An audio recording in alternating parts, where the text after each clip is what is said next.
Sometimes the best stories in golf aren't found on tour. You'll find them at the back of the range. And here's your host, Ben Adelberg. Thanks again for joining me here at the back of the range. I'm your host, Ben Adelberg. This is episode 58. Before we get to this week's guest, just wanted to thank everyone that I met at the PGA Merchandise Show in Orlando last week. I had to leave a little earlier than I would have liked, so next year I definitely will spend the majority of the week meeting and talking to all the great people in the golf world that make the pilgrimage each and every year to Orlando. So for those of you that I met, thanks very much for our conversations, and if I did not see you there, there's always next year.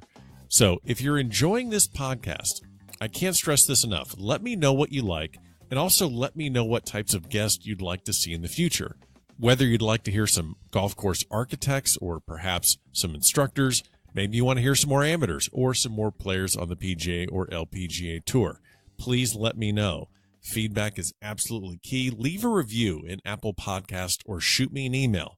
All of the information that you need is located at thebackoftherange.com. Our social media channels, all that information is listed there, and it's also listed in the show notes of this podcast. So if you've been following and listening to the Back of the Range for a while, you know that we've had some guests with some serious playing resumes. USGA champions, PGA Tour winners, World Golf Hall of Famers. We've had amazing people on this podcast. Our guest this week has an impressive playing resume, but I wish that this episode would have gone on for hours. He is just a tremendous storyteller and a true gentleman of the game. So he played his college golf at the University of Florida. His teammates included Andy Bean, Gary Koch, Andy North, and Fred Ridley. If you don't know those names, go ahead and look them up. Andy North won a couple of U.S. Opens. Fred Ridley's running the Masters. So you might want to dip in and see who those players are. So while he never did turn pro, he did have a solid amateur career that really started to blossom once he entered the senior ranks. He won the British Senior Amateur and the Canadian Senior Amateur in 2011 and 2012. So yes, that's a double back-to-back. He was a semifinalist at the U.S. Senior Amateur in 2010, 11, and 13. He's been the low amateur in the British Senior Open multiple times. He competed in the 2016 U.S. Senior Open, and that's because of the highlight of his senior career, the 2015 U.S. Senior Amateur Championship. By now, you probably know who I'm talking about. Our guest this week at the Back of the Range is Chip Lutz. Chip, thanks so much for taking the time to join me here at the Back of the Range. Thank you very much, Ben. Great to be with you. Well, I've talked to some of your other senior amateur cohorts throughout season one. I got a hold of McCoy, I got a hold of Elliott, and we were able to track you down. They just told me so many stories about you that most can't be told, but that's okay. That's okay. We're gonna move past that. We're gonna get to the stuff we can share. Yeah. Before we get started with your senior amateur accomplishments that are plentiful, but I did a little digging, as I like to do. Is you got a birthday coming up in a couple days, don't you? Actually, I do. It is tomorrow of all days. I will be 64 tomorrow, January 11th. Yeah. Oh my goodness. Yeah. So I'm an old senior as compared to McCoy and Elliott. Those are youngsters. I know. They're like on skateboards at the mall, just like wreaking havoc all the time. Now, you're 64. You're going to be. Have you shot your age before? I haven't, but I'm hoping that I can soon. I'm looking for the nearest pitch and putt pretty shortly. And hopefully I can, go low on one of those or a putt, so I'm looking forward to that day. I got kind of close not long ago and put up a 5 under, but that really wasn't still.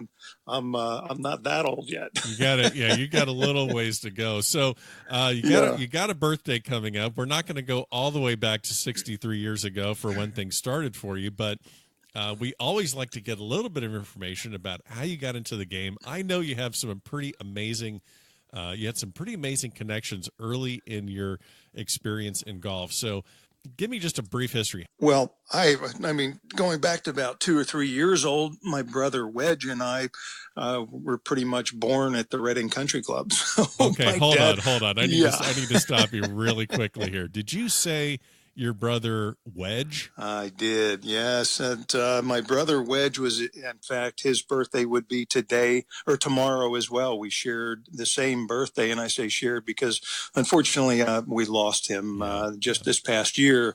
But Wedge was exactly 1 year to the day older than I was, and we really grew up in the game. I mean, I've got a picture with my dad down at the Reading Country Club of he and I at like age 3 and 4, 2 and 3, in our saddle shoes and shorts and little blazers on down on the putting green at the Reading Country Club. So, goodness, it was a very early start for us. My father was a very good amateur player and played professionally for about a year, and then got his amateur status back and came back into amateur golf in the Reading, Pennsylvania area. But he really brought us up in the game from the time we were just little guys, and we were there a lot. I mean, we had special little putters made by Henry Poe's father, Pop Poe. Henry Poe was actually the successor to Byron Nelson at the Reading Country Club. So, interesting story. Byron was our head pro from 1937 to 39. Kidding. No, and taught my father to play when he was a young boy at like age 9, 10 years old. So the history is really deep in Reading, and Byron is a special person and there's a special connection with in Reading. So it's absolutely incredible. His first head pro job, he won the 37 Masters and came to the Reading Country Club with his winnings and stocked the pro shop and remained there through 39 when he won the U.S. Open at Philadelphia Country Club, of all places. Yeah. Close by to Reading. It was only about 50 minutes away. And at the time, he knew he was leaving to go to Inverness, and he was playing with Craig Wood in a playoff for the championship and at the U.S. Open at Philly Country. And during the course of that round, Byron let Craig Wood know that he was going to be leaving. At the time, Craig Wood was the head pro at Wingfoot, and he had a first assistant there by the name of Henry Poe. And Henry Poe, Craig suggested that he speak with Byron and about the upcoming job that would open at the Reading Country Club. Well, sure enough, that interview took place, and Henry became selected and became the head pro and was there for some 20 years and ultimately became the president of the PGA of America. So he had another great history and connection to Reading. But between both Henry and Byron, they were both like fathers to my dad and taught him a great deal about the game. So my brother Wedge and I were really kind of following my father's footsteps and just spent a lot of time caddying, playing as juniors and up through the ranks. And, that was our home, really, away from home. So. That's crazy that whole job replacement process took place at a major championship. Yeah, that's exactly right. Yeah, I was surprised about that story, but thrilled to hear that because the connections were just really amazing. But yeah, that was during the actual playoff itself. That's amazing. So your name's you have Chip, Wedge. I mean, do you have a brother Larry? I mean that would kind of be weird, wouldn't it? I mean, no, my other brother's Putter. I'm sure. Chip, come on, stop it. Yeah, that's my younger brother Putter. So.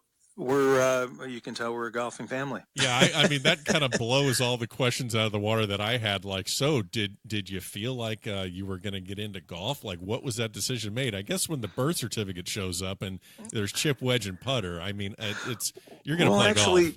Yeah, actually, it's a little different than that. So all of our names are John. First names are John with different middle names, family names. Okay. So my father, in his wisdom, he gave us nicknames, and those are really nicknames: Wedge, Chip, and Putt.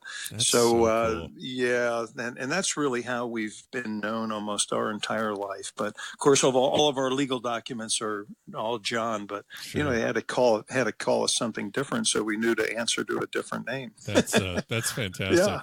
That had to have been such a cool childhood and family experience, because I mean you have a built-in foursome and everyone's passionate about golf. Now you mentioned Byron, and did you ever get to play with Byron Nelson at all, or like what was your relationship with Byron Nelson? I know he taught your dad, but were you close?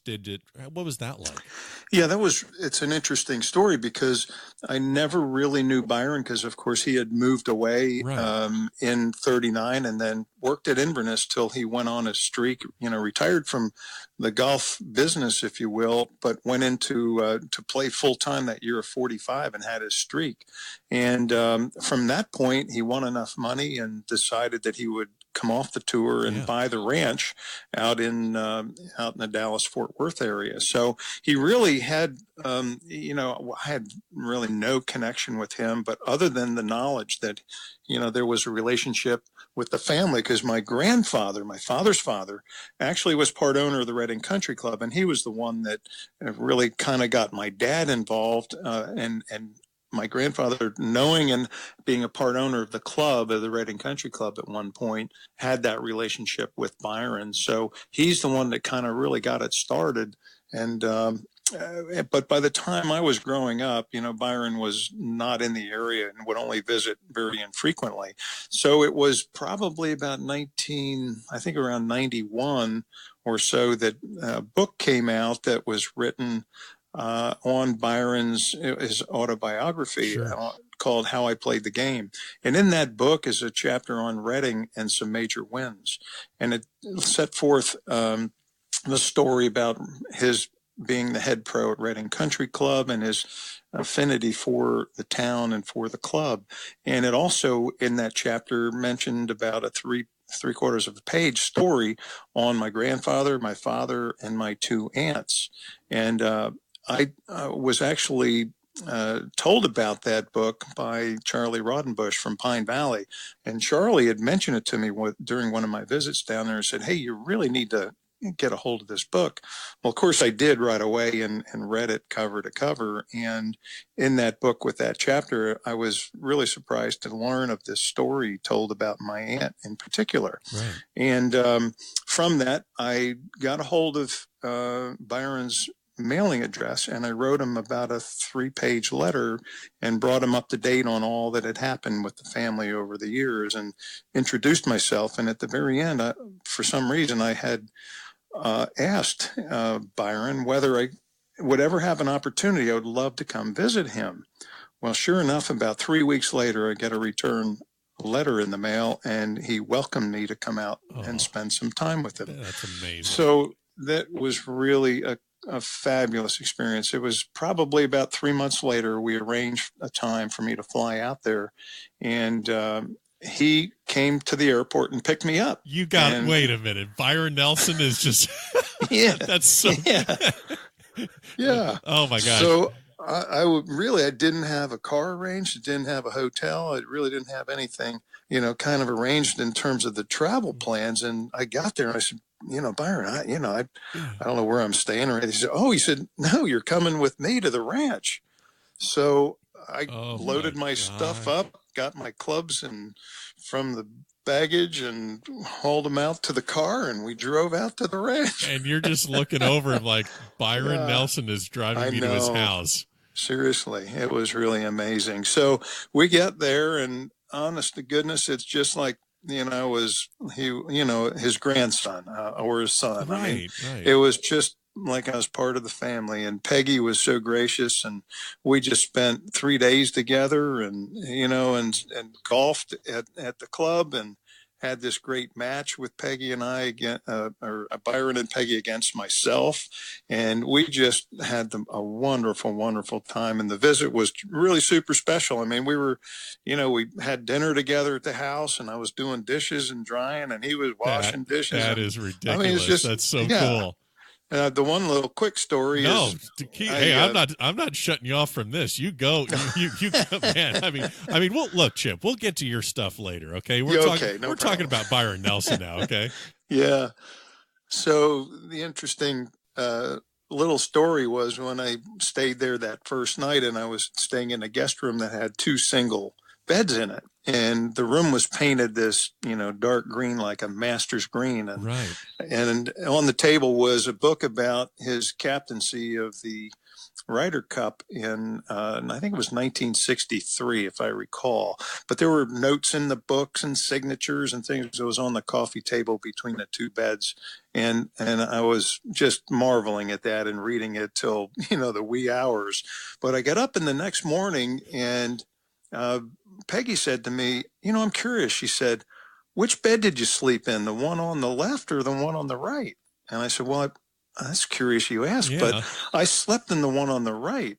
But, why do you ask? And she said, well, normally Tom Watson sleeps on the one on the left. Oh, my And I'm like, God. Seriously? I said, well, would you mind making up two beds? Because I'm going to the other one. There you go. Tonight.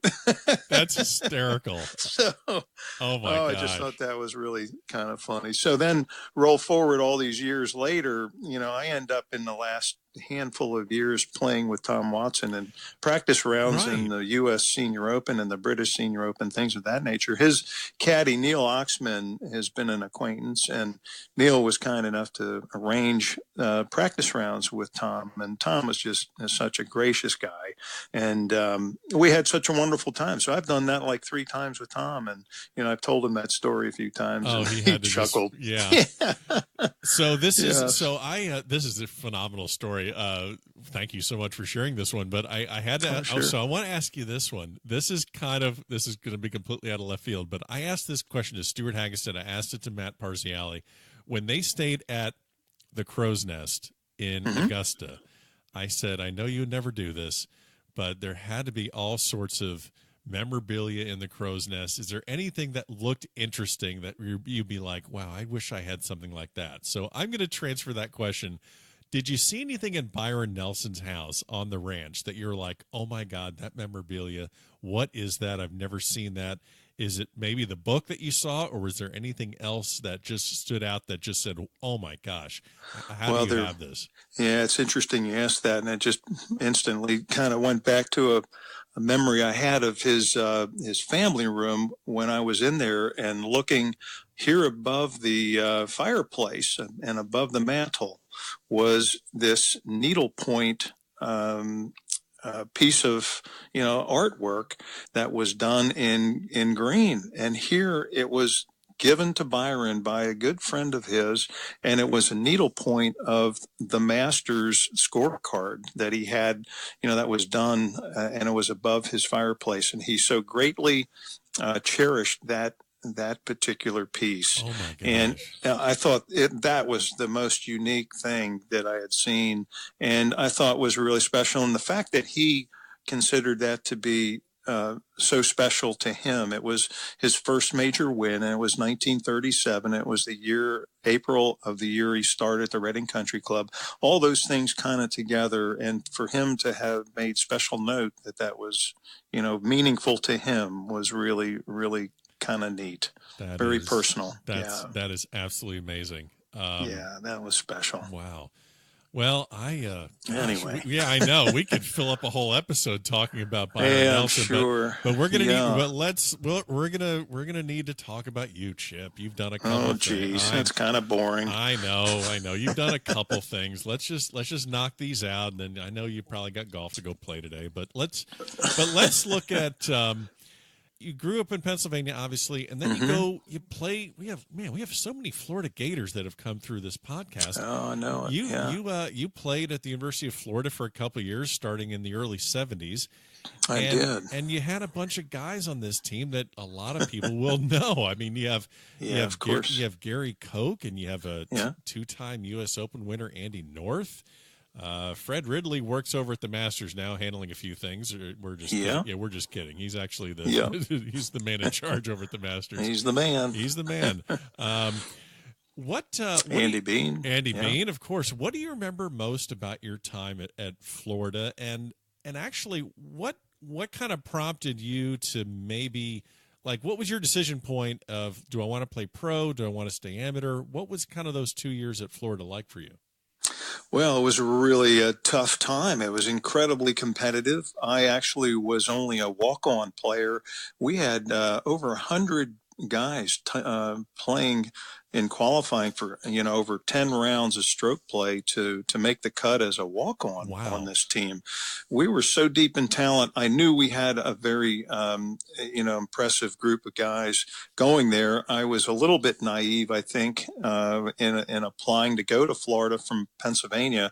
I had a really good record coming out of high school, but and I had seen and read articles about Florida, but it's not like today, the internet and everything. I mean, gosh, life back in the late 60s, early 70s was not quite as, you weren't as tuned in to all that was going on. Right. So I'd read a few articles. I knew it was a good place to go to school, that they had a lot of talent and a good team. But goodness, I get down there and little did I know we would win the NCAA championship with Andy Bean, Gary Koch, Kevin Morris, friend of mine. Yeah. Kip Minner, who was from Orlando, was the only senior that graduated in that first year in the national championship team. Other guys, it's just an incredible depth of talent. And I was successful in making the cut. There were about 10 of us, pardon me, as walk-ons who made the squad, but I never really got any time in any events because all the scholarship guys, Phil Hancock was another one, if you remember that name, from Alabama. Ben Duncan, another fellow from the Panhandle. We just had an incredible group of players. But in any event, I played the orange and blue matches on the weekend and continued to work on my game in the first year. And then the second year made the cut again. And then I started looking around and I'm thinking, we graduated one out. We went to Title IX. Title IX was approved, and we went from 8 full scholarships. They were cutting back to 5, and we just won the championship and graduate 1. And I'm thinking, well, this is going to be a long program. And I really kind of had to make a decision, I think, at that point. I came to the reality that the educational part was going to be more important, and I really didn't think I was going to play any professional golf. It was, and nor did I want that as a career in terms of club involvement. Okay. So I really made that decision to quit playing, and I did. I stopped playing. I left the team, and I stayed at Florida and completed my degree there. So after finishing, then I went back to Pennsylvania and maintained my amateur focus and really never even looked back or thought about professional golf from at that time on. Yeah, that's kind of fascinating because I would say that, and obviously hindsight 2020, looking back, you just never know where life is going to take you. But, right. You could have been at a different school, been a starter, played all 4 years, had a decent college career, and perhaps you would have given it a shot because you wouldn't have realized maybe, being in Florida, I think you realize really quickly, like, wow, if these guys are doing this in college, this is what the pro ranks are going to be like. Yeah, no doubt. That had an effect on the outcome, I'm sure. But, I really liked Florida. I was involved in a fraternity there and Sigma Chi. And, I just really enjoyed the school. And I just kind of realized that, it's not really – I'm kind of a homer generally. Sure. I love traveling. I love playing golf, and I love doing that, but kind of on my own schedule and my own for my own purpose rather than doing it for a career. So, right. I've never regretted that decision. This amateur career has really been tremendous. I've had the opportunity and the success, so it's really been just about as good as I could imagine. Anyway, of course. Well, your senior accomplishments have been just absolutely incredible. I mean, we're going to get into a few of the events. We're not going to go through all of them because I'm running out of tape. But I mean, you have British senior amateur wins to your credit, Canadian senior amateur wins to your credit. I mean, you won those both in 2011 and 2012 back to back, which is I mean that's insane right there. But I want to talk about before and leading up to turning 55 when you became eligible to play in these. Did you play a lot as a mid-am? What was your, how did you get your game ready so that when you turned 55, you were off and running? Yeah, it was actually, I had actually stopped playing for about 5 years from 1993 till about 98. Wow. And then I realized, I'd done very well in the Philadelphia section, and that's an extremely competitive regional area. And I'd done nicely there, but I decided in 98 to start seeing what my game would really be made of, especially if I was able to, look at different venues. It's one thing to play local county golf, regional golf, but it's important to kind of see what you can do on a bigger level. Sure. And these levels are really, trying to test your skill set, see how you measure up with others, trying to get a sense for whether you can be competitive and whether you can win. So I think that was a part of a process I had to go through. I had to kind of see where I'd stack up and if I had enough confidence in where I was to really be successful in that arena and test it out. So kind of early on, I got right into qualifying for some U.S. mid-ams. I don't recall exactly how many I played in, but I made match play, a number of times. The NCR club was one of my first venue where I made it to the second round, and Danny Green beat me in the second round there and took me out. So I had some early success, and I think that was part of the test case for, continuing on and realizing that I would have the ability and I'd have the skill set to really, do something and be successful at it. So that really started the campaign. I was ultimately 55 in 2010. So it took me a number of years to continue to work on my game and then sort of think about work and children and kids growing up and getting out of the nest. So it was a real timing issue then as well. So by the time I got to 55, I was really in a much better position from a work perspective and family perspective. And my wife, Bonnie, was just really gracious in letting me to continue to run this course and then look forward to, turning 55 and flipping the switch and trying to get into another division where I would be the young guy and be competitive in in another arena. Right. And that was really something I looked forward to. And right out of the gate, I never really turned back from that point. This will be my 10th year, which is incredible. But I've played in every U.S. senior amateur since. I've been in I've been in 4 semifinal matches so far. Yeah. And after the first 4 years, I was in 3 semifinals and lost each one of them in a variety of ways, doing everything from shooting 6 under par 66 against Phil Pleat at Vinnie Giles' course in Kinloch in Virginia.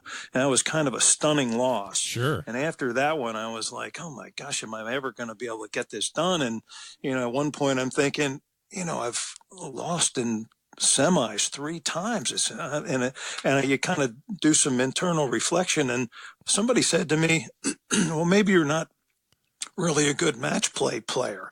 I had to stop and think. And I was like, well, wait a minute. Now, in 4 years, who else has won as many matches as I have?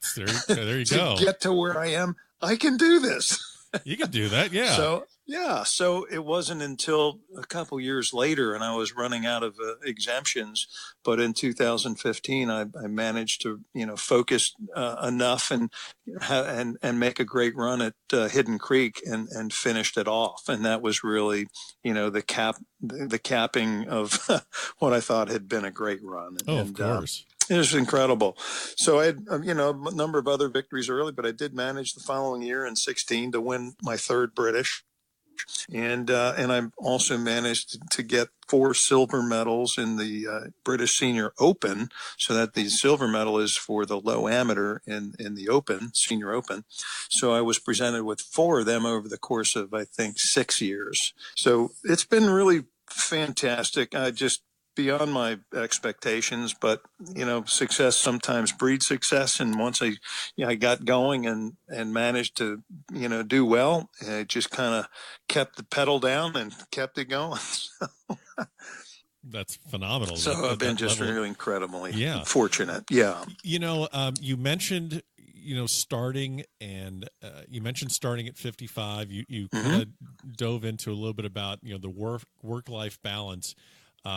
We have a lot of listeners that reach out with questions that they would like me to ask some of our guests. And a friend of the show, Adam out in California, he reached out. He's like, I want to know how these elite amateurs are able to shoot these scores and win these tournaments they have jobs and wives and kids and dogs that pee on the rug just like I do. Yeah. How do they do that? Is there just a different level of talent, or do they have some process? So I know that the talent levels are different across all levels of amateur golf. But can you share a little bit of what maybe a regular week during the season when you're not traveling, but like what does a regular week look like, or what does a week look like that you're using to prepare for the next tournament? Yeah, those are different weeks. Of course, yeah. I'm not asking you to go through your entire litany, but like, can you share something that maybe the guy that's a 3 handicap that is really needs to play their best to qualify for a U.S. Mid-Am. Right. That's never been to a U.S. Mid-Am, that thinks, hey, if I could just get there once, that would be a thrill of a lifetime. Yeah, sure, absolutely, and it is.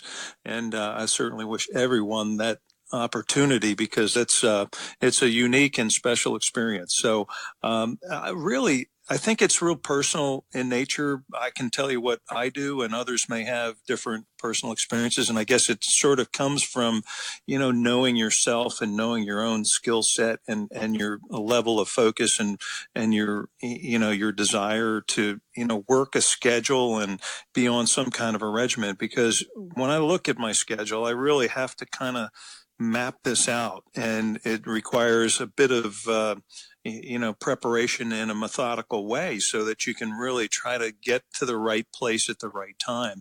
You obviously don't want to be too tired, so you have to go through a series of preparational phases. And for me, it takes me generally like a couple of weeks if I'm going to look to go into a major, 2 to 3 weeks of, methodical processing and preparation where you work on all aspects of your game. And I always really feel as though I need to balance practice and play, because you can practice all day long, but you're always going to be hitting it on a flat lie. And, right. and you can repeat your mechanical swing and develop tempo and realize, what your distances are. And that's really critical with every club, to know exactly how far you hit each club. Make sure you have the proper gapping among all your clubs. Sometimes you have one club and you think, I'm hitting this a little bit too far.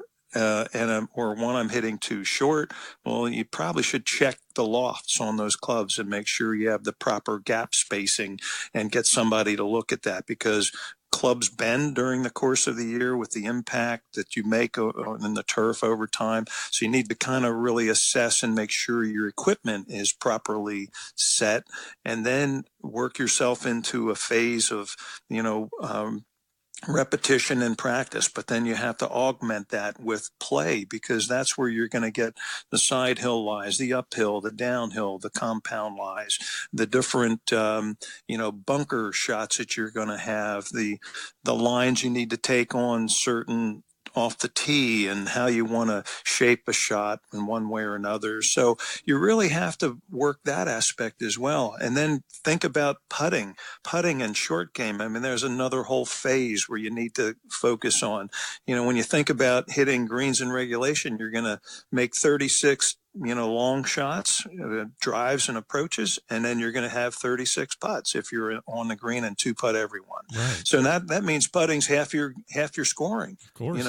Goodness, don't forget to really spend a lot of time on putting in terms of alignment and speed control and, distance and things of that nature. So, there's a lot of phases, and I try to break them down into the long game, the short game, in terms of practice regimen, and constantly analyze through playing and practicing. And whether it's 9 holes, listen, this is a tough game to master. Nobody ever does completely.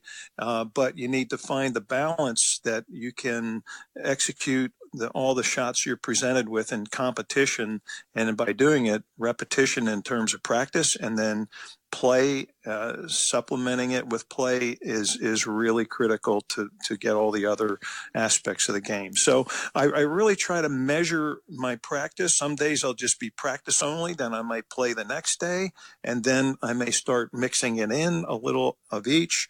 And again, time's a big constraint. So whether it's 9 holes, whether it's hitting balls for an hour, there are ways to at least stay in the game during the week when you're working, when you have dinners to go to, kids things to do. Right. But if you can either get up early and practice in the morning and get to work, or you can, go there at lunch and hit balls, or maybe you can sneak out for 9 at the end of the day. I mean, there's a way to kind of work that in your schedule, just like working out. And if you can kind of fit that in a way that's sequenced enough that it can give you the balance you look for.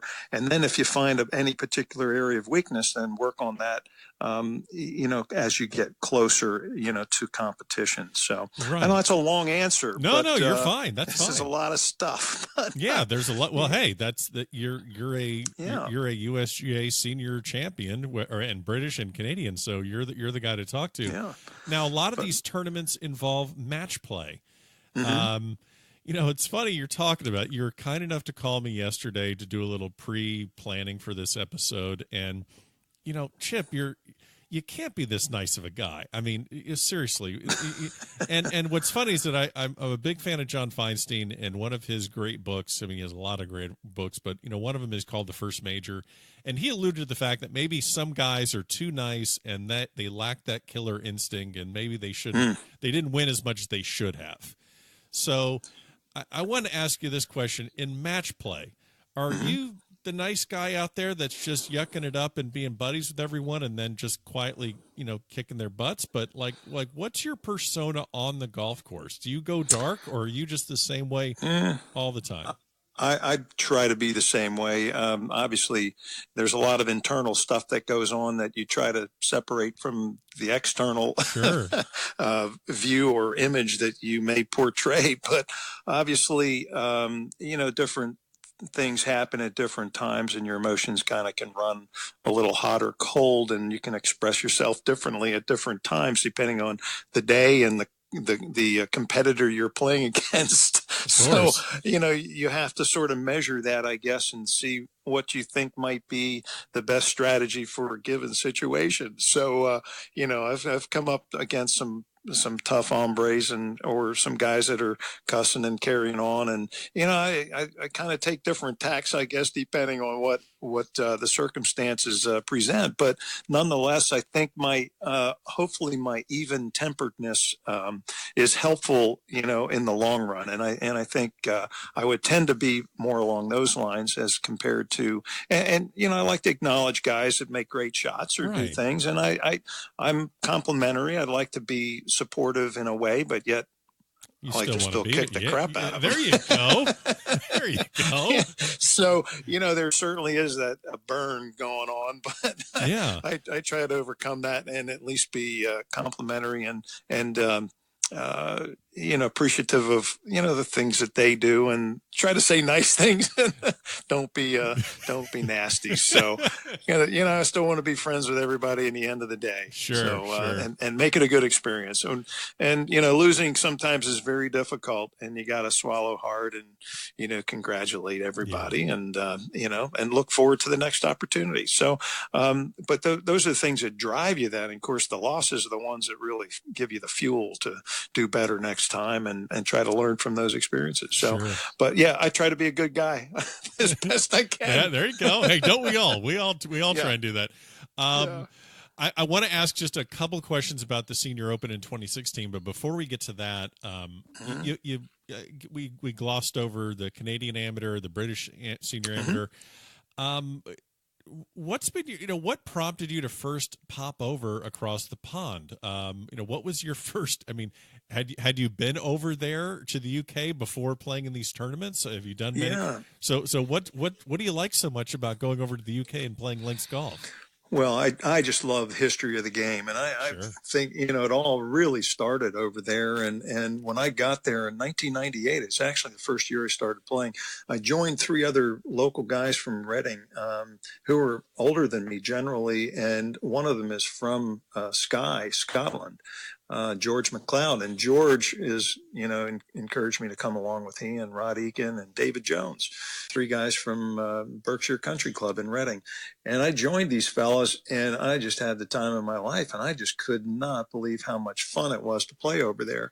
I tend to have, a lower ball flight, and although I can hit it higher, I'm a good, I sort of feel as though I'm a good ball striker and solidly hit balls in wind, and the ground conditions are different over there, but it seemed as though my game suited that style of play.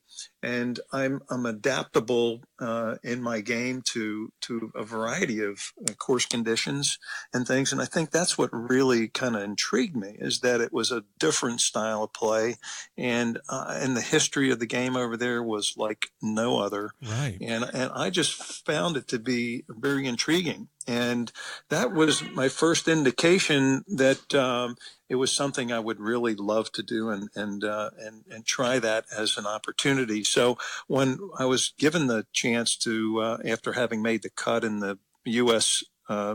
Senior Amateur, that gave me an exemption to play over there in the British Senior Amateur. So I took advantage of that first year, and I finished second to one of my rivals, Paul Simpson. Oh, yeah. In the first year at Walton Heath. And after my experience at Walton Heath, I thought, I love this. This is good stuff. So I came back then in 11 and 12 and won consecutive years at Royal Portrush, which is going to be the site of this year's Open. Yes, it is. And that was phenomenal experience to win there.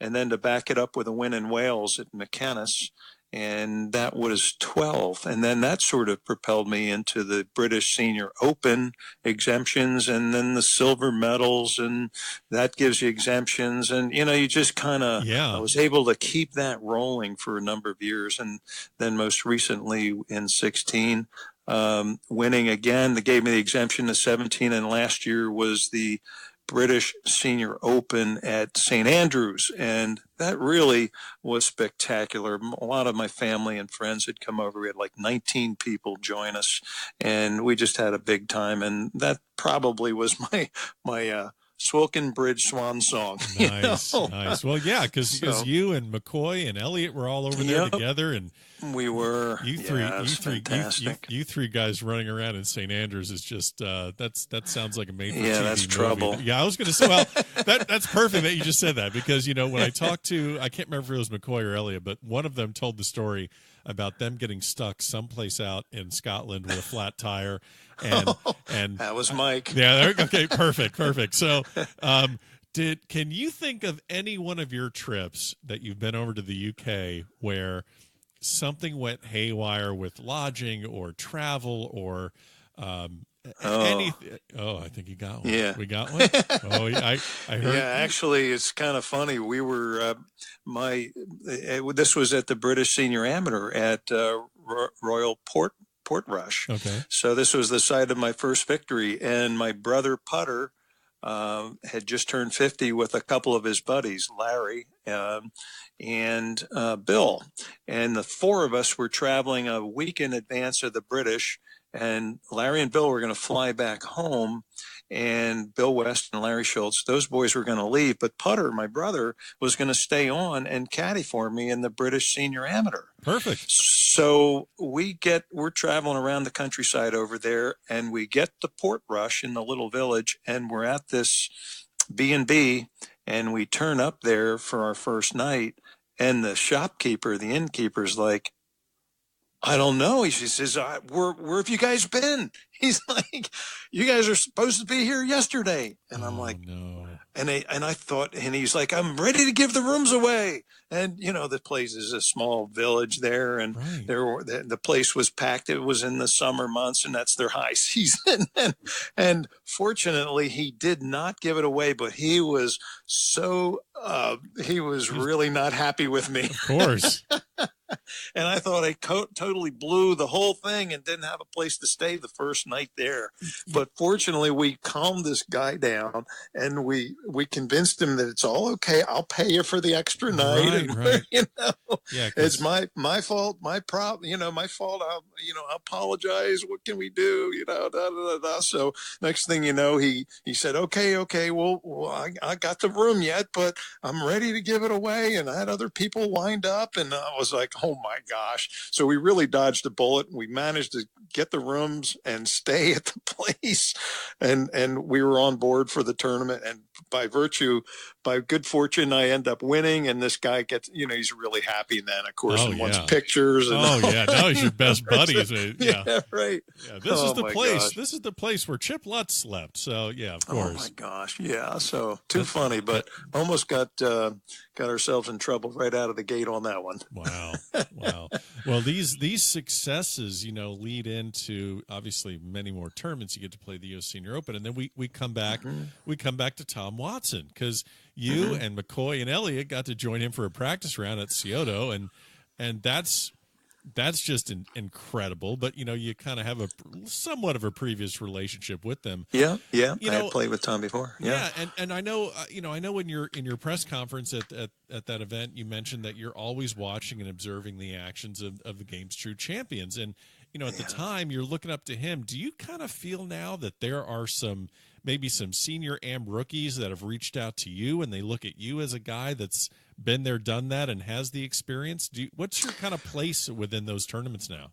Yeah, it's interesting. Well, those are 1 year at a time kind of things in the Senior Open, and unless you qualify in or you're exempt, they're difficult certainly to get to. Sure. I've been most fortunate to have one like the U.S. Senior Amateur, where you're exempt for 1 year in the Open the next year, and or if you're low am in that year's event, you're good for another year. But those are the only two exemptions, so they're very rare, and otherwise it's quite difficult to qualify in. So, I was lucky to play in 2 U.S. and about 6 British Senior Opens, but that's been the extent, and I'm not sure how many more I'll have the opportunity to play in, but They were incredible experiences.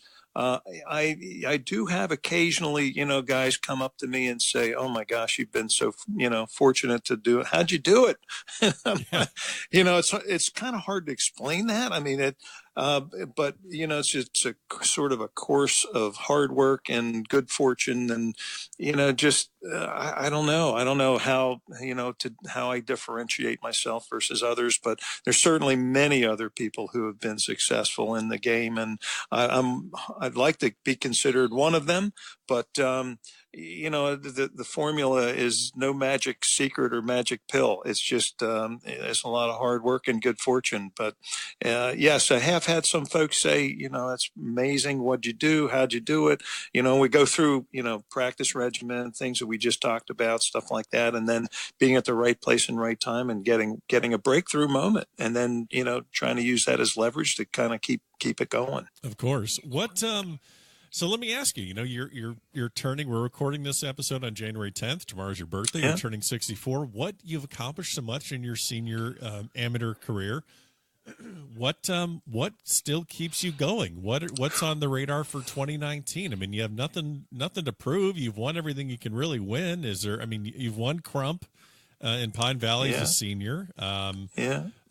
Let's see, Coleman Senior. Have you checked? You won that? So, what else? I mean, what are you going to take up? You're going to take up chess? That's the magic question. I kind of ask myself that at the end of every year and the beginning of the next. And it's just a year by year situation for me at this point. I said to myself and my wife and others many times, I think I've had enough, but yet I get to the end of the year and I go, I'm ready to lay them down for a bit and take a break. And I've done that year over year. And I always am happy to get to the end of the season and finally go, give me I need a timeout. But then it also, after I'm away from it for a month or two, it reminds me when I start up again, the body hurts a little more. It's a little harder to find my game again. I got to work at it. And, it is a lot of work, but it's a lot of of joy, and once you get back in and you're in that competitive mode. So I find it difficult to give up, but yet at the same time, I know that there's probably my runway is getting shorter. Yeah, this damn game just gets holdy, and you just can't. You can't get rid of. I know. I'm trying to think of what else I would do. I can fish for a while. I can go. I'd like to spend more time with grandkids and that kind of stuff. But after a while, it still has that pull. That pull is still there. I know it's hard to get rid of. It is, no doubt. So I'm likely to continue to play, and again, maybe in more selected events, and try and pick and choose some places and do some things a little different than I've done before, and just try to enjoy it. It's been a great run, and hopefully there's a little left, and if not, it's been tremendous. Absolutely, been very fortunate. I forgot to ask you this one question about your senior amateur victory in 2015. Other than the exemptions and the trophy and all the nice little perks, can you think of a perk that maybe most people wouldn't know that you had after winning that tournament? Well, I think this was probably covered, but I'll say it again, and I'll repeat it, and I beg forgiveness for repeating it. The biggest thing for me was my mom. My mom really had never seen me play before in competitive golf. My mom was so great and always dropping us off and picking us up from kids on up and being super supportive, of all of us in the game. But it was not until that final match that my brother Putter, who was back home in Reading, I said to him, Mom has never seen me play. And I was approaching that final match. I broke through to the semis and got to the final match the next day. And I asked Putter, and I called my mom, asked if she'd like to come down, and she was thrilled. So my brother Putter picked up my mom at like 5 a.m. and drove to Atlantic City down to the course. And they were there for the tee off and watched me play my entire final match. And that was the most special thing, for me. And to complete that and have my mom present for one of my biggest victories was really something special. That's an awesome story. That's an awesome story. Nothing wrong about sharing that one. So, let's see. We have a small segment at the back of the range called the Quick Bucket. These are just really quick, fun little questions, and try and see what your answers are going to be. Let me ask you this one: would you rather play a tournament without golf tees or without wedges? Ooh, without golf tees. Absolutely. Would you rather rewrite the ending of Tin Cup so that Rory McIlroy wins the U.S. Open, or would you completely eliminate the existence of Caddyshack 2? I think I'd probably get rid of Caddyshack 2. Yeah, that's pretty popular. Let's see here. Would you have rather won the PGA Championship, or would you rather have played on 2 losing Ryder Cup teams? Wow. Oh, I'd rather win the PGA any day. I'd rather take a victory rather than a participation trophy. Okay, there you go. Let's see. Would you rather play blades for the rest of your... Although, you know what? If you think about this, now I'm maybe second guess myself, because if you play on 2 Ryder Cups, that means that you have won a lot of this stuff. So see? You may have won more than the PGA if you're on a Ryder Cup. And see, I've told previous guests when I asked that question, I said the right answer is you want to win the PGA, because winning the PGA is going to get you the points to get on the Ryder Cup team. That's right. Exactly. So, that's a tough one now. I know. I want to go back and change my answer, I think. See? Let's see. Would you rather, I know this at this time, would you rather play blades for the rest of your career or persimmon woods for the rest of your career? Oh, blades for sure. Okay. I wouldn't be giving up as much. Nice. When's the last time you played persimmon woods? What's the last time? Oh my gosh, my son pulled them out probably 4 or 5 years ago. We were down in the basement. He pulled those out of an old bag, and I found a shag bag, and the shag bag had a whole bunch of balata balls. Well, little did I know, he stuffed a lot of balls in my golf bag and then he stuck the driver, my old persimmon driver, with a head cover. I didn't know he had it with him. Oh, nice. And he pulled balls in the club out when we were on the course like the next day. And I'm like, oh my gosh. So that was so much fun to try to hit that again. It was incredible. That's a fun experience. It wasn't that long ago. Oh, yeah. Gosh, Bellatas. I just think back to what were they? They're the Max Flying HT100s. Oh, yeah. Yep. Those things are terrible. Spalding dots. Oh, God. But, come on, Chip. There's not enough people listening that know what Spalding dots are. Well, I think Elliot and McCoy are probably listening right now, so they're just like laughing right now. But, Chip, this has been a lot of fun. The door is always open if you want to come back and be a future guest, because your stories are phenomenal. Oh, thanks, Ben. But thanks so much for joining me here today at the Back of the Range, and happy birthday. I know this is going to air after you turn 64, but happy birthday. I'll be the first one to tell you. And I'm sure I know you're down here in South Florida. You come down, so we need to get together. Well, let's do that. It's been a great pleasure of mine to be with you today. So thank you for including me, and look forward to seeing you sometime in person. And another great episode here at the Back of the Range. Special thanks to Chip Lutz for joining us this week. We will see you again next time here at the Back of the Range.